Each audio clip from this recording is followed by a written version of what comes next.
Good morning from Panhandle Outdoors, America's only daily outdoor TV show.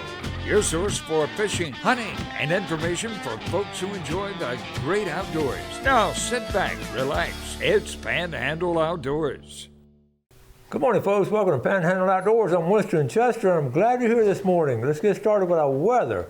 Brought to us by Gulf Coast Air Conditioning, Drew Pollard, and his hard-working crew taking care of everyday comfort needs. And these nights have been very comfortable. The low tonight will be 49 and the high today 72. And water temperature at the end of the pier, it did drop below 80. Technically it's at 79.5, so that's a big movement as far as our migratory fish moving along with that weather, with the temperature getting down below 80. Okay, our river reading is brought to you by the good folks at Panama City Coca-Cola. Looking at the Apalachicola Bluntstown this morning's reading a 5.9, slow steady drop. The river's going to be in good shape this weekend. The Choctawhatchee at Caryville this morning reads a 2.9, and again, both of them are in good shape. You want to do some good brim and shell cracker fishing. They're biting well, from what I understand. Take a look at our tide chart brought to us by Kent Forest Lawn. Good, decent tides today, but great tides coming Friday and Saturday. Good tides for the weekend, so really get a chance to get out. It'll be a good time to go. Low tide this morning at 6:07, pretty close to now, and high tide will be coming in about 9:25 tonight. Our wind direction is going to calm down a little bit. It'll be north-northeast at about 5 to 10. We have some special guests here in the studio, so let's take a break, and we'll be right back.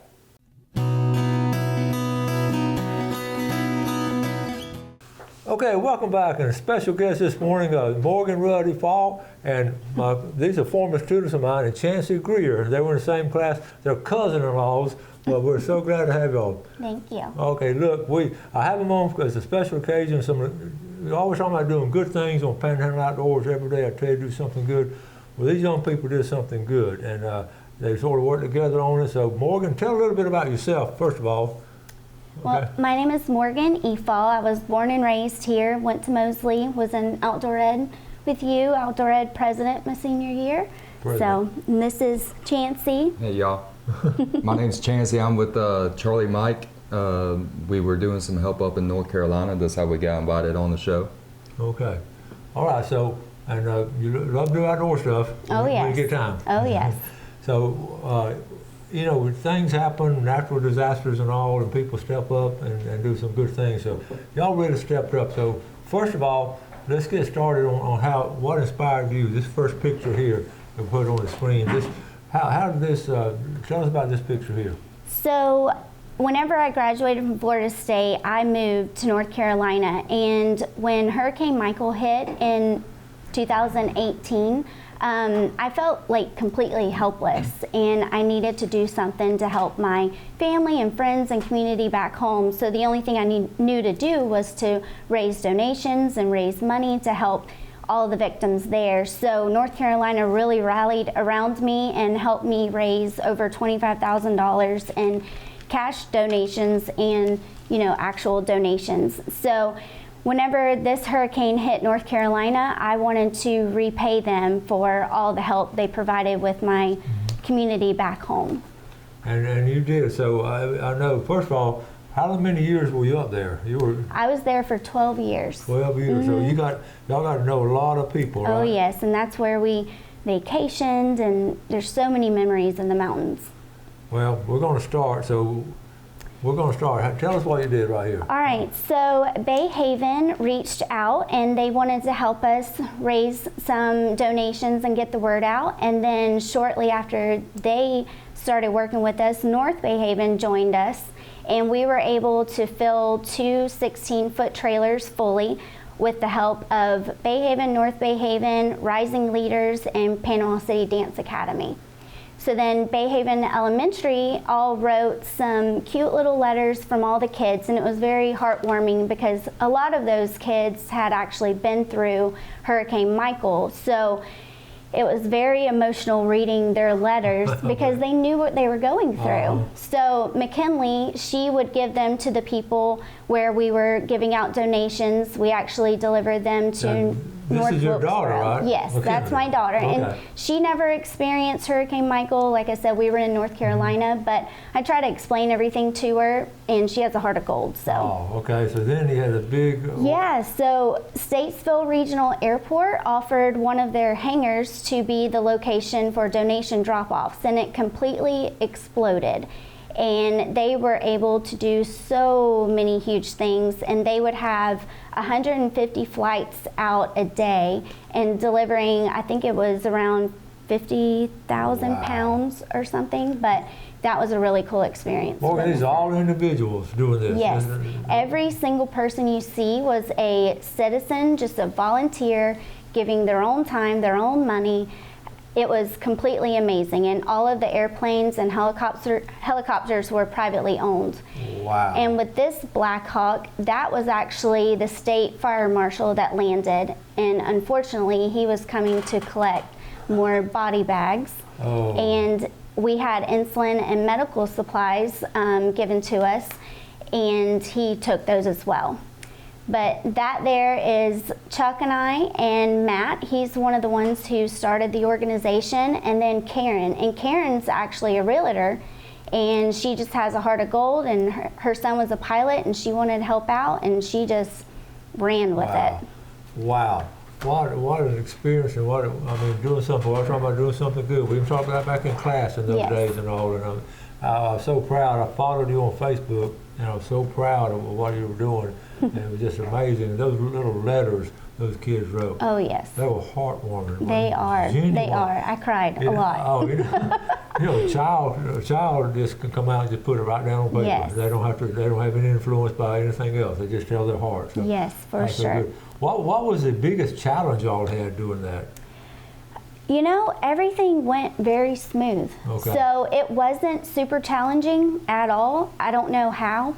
It all just kind of went and came together. I guess the biggest thing was just constantly the donation requirements changed, because every given moment it was them needing something different or something new. So maybe just keeping that up to date was maybe the most difficult thing, but everything went pretty smooth. Very good. All right, we're going to take a quick break, come back and talk to Chancey. Right back. Okay, welcome back. Sitting here talking about Chancey Greer in the same class. And Chancey, what did you do after high school? I joined the United States Marine Corps straight out of high school. I was a machine gunner for 4 years, from 2006 to 2010. Did 2 combat deployments to Iraq, and that's kind of how I got involved with all this. Yeah. I ended up linking up with one of my junior Marines, Jeffrey Cook, and he told me he was going to help, and I told him I was on the way. So Simple as that. simple as that. We showed up. You had that bond with those. Yeah, I understand that. Yes, sir. Okay, and we have a bunch of pictures and all, and pictures speak 1,000 words. So they're sort of at random, but I'm so proud of these two. And Chancey went straight in the Marines, and like I say, 2 combat tours, and we're proud of you, and we appreciate you what you've done for our country. We really do. Okay, now the first picture here, this is sort of a map. So y'all had this. So basically, what is this? That's one of the paper maps we had that we were trying to do route overlays on. You'd be surprised how hard it is to find the paper map anymore. And we didn't have any cell service, or our GPSs on our phones didn't work, so we had to go old school, and we were just putting a recon map down of showing where we were going to head and go, so we could map the mountain out correctly, and we could go hit all the nooks and crevices that people may not have seen. So we had this big group of veterans coming in there, right? A lot of these veterans coming together. Yes, sir. Okay. So we started out at the Harley Davidson shop with Adam Smith. He owns Savage Freedom Org, and we had 13 helicopters on site within the first 3 days. Moved 150,000 pounds of supplies up the mountain, and we were the first people to hit Chimney Rock. We were the first boots on the ground.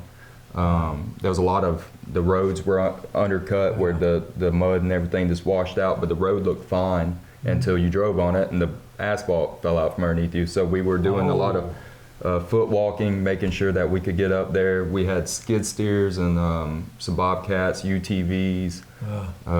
We actually stayed at Adam Smith's place in Swanee-Noah. We were the first people there, and we got to go look, make sure everybody was okay. We did several search and rescue missions where we were having to go places that nobody's been yet. The river in some spots was 20 foot above the banks. Oh my goodness. Well, we got a bunch of pictures here. So, okay, here we go. We got this helicopter jump. Y'all have some of those, right? Yes, sir. And, so just tell us as we go through these pictures. Man, look how big those trees are. There was some pretty big trees down. So that was just a few days ago. They were clearing some of the trees out of the river. We hooked the trucks to tractors and just pulled them out onto the roads, trying to clear some of the debris so the water could move. Okay. That's in Swannanoa. That's probably the second or third day we were there. We were all wore out by this time. We've been running mountains for 2 days. Oh man. That's actually a 2-story house. There was a bottom level to that. Oh my goodness. And the mud had went all the way through the whole first floor. Oh my goodness. That's the same landslide. That's where the top is. That's actually the road we're standing on right there. There's a lot of mud, wasn't it? Yes, sir. Oh man. That behind that pile of leaves right there, you wouldn't be able to tell if it was nighttime, but there was a giant hole on the back of that. Oh yeah. We were just trying to mark it out so anybody coming with supplies wouldn't fall down in the hole. What I love about these stories, these are first responders and they're first boots on the ground right here. Yes, sir. All right, so what do we have? So that is at the Harley-Davidson shop. We actually had an LZ out in the field. We were getting 53-foot tractor trailers in full of supplies. Wow. And then later on, we had set up a Ford observation base up the hill close to Chimney Rock where we were running missions out of there. And we also had 2 53-foot tractor trailers, and we had 7 26-foot box trucks show up.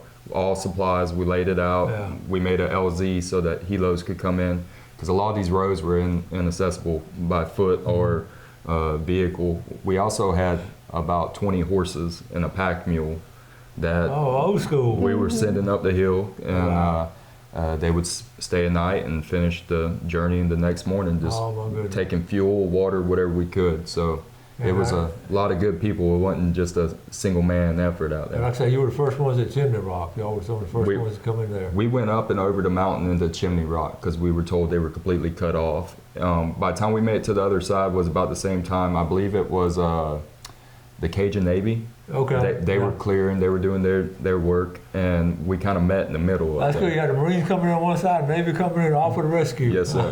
Yes, sir. Okay. And helicopter here. So y'all were those helicopters helped a bunch, didn't they? They did. They moved a lot of supplies, and that was all on their own dime. These are all, they were just private helicopters.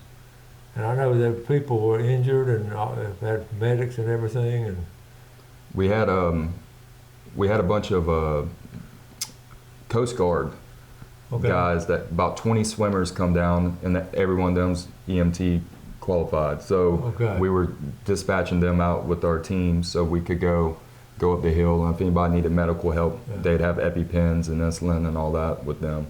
Well, Chancey, I know as you took in the first sights and all, I know that had been a shock in a way.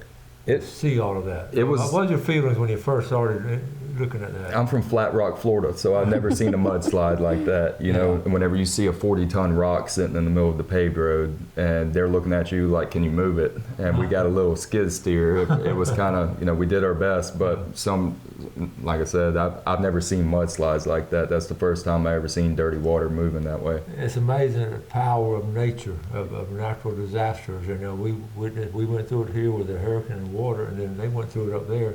The same force of nature is so strong. It's amazing. It is. Okay, this is a good picture here. They can land about anywhere in these helicopters. They can land about anywhere. We also had the North Carolina Highway Patrol. We had 2 407 helicopters flying in, and they stayed with us for a solid day. They just designated to just us, and them boys were good pilots. They were landing places that it was pretty tight. And the sights that you saw, something like this right here. Yep, that was that was a norm in a lot of places. As bad as that sounds, there was cars flipped over everywhere. It's just water. Wherever the water went, it took whatever it wanted. Wow. And as you can tell. Yeah. I saw a guy's boat. Right look at that little boat. It has cars turning, and look at the boat all messed up. Man, what a tragedy. the landscape will never be the same. Wow. It carved out. And that was a road over there or something? Or That was a road on the other side, and then that's the corner of the river where it went to turn. All them were houses that you see kind of crumbled. Oh my goodness. This one broke my heart. Tell us about this. So that's pretty sure that's Chimney Rock. There was a antique little car museum, and it didn't make it. The cars they're actually a couple hundred yards down from where the antique shop was. Wow. So wow. I just wiped away the cliffs and all. Wow. Where was this? I can't really tell in that picture. It all kind of blends in after you see it. Well, that waterfall, if you go back, I do remember a man telling us that waterfall in that top right corner was in some kind of movie. So a lot of people go there to see that waterfall. All right. Again, just complete desolation and destruction. Oh, this is my favorite picture, I think. That's something warm your heart right there. Oh, man. So you saw these at different places? We did. The people in Northwest North Carolina, they are the most humbling people. I mean, they lost everything they had, and they're trying to give you a cup of coffee, and that's all they have to give, you know? So they were excited to see us. I know there was a lot of back and forth between, they were trying to run FEMA off and all that. Oh, yeah. But They tried to run them off. no, they didn't run them off. They never showed up. Okay. So. And you were there. Okay, we're going to take a final break. We'll be right back with Chancey and our sweet former president, Morgan. All right.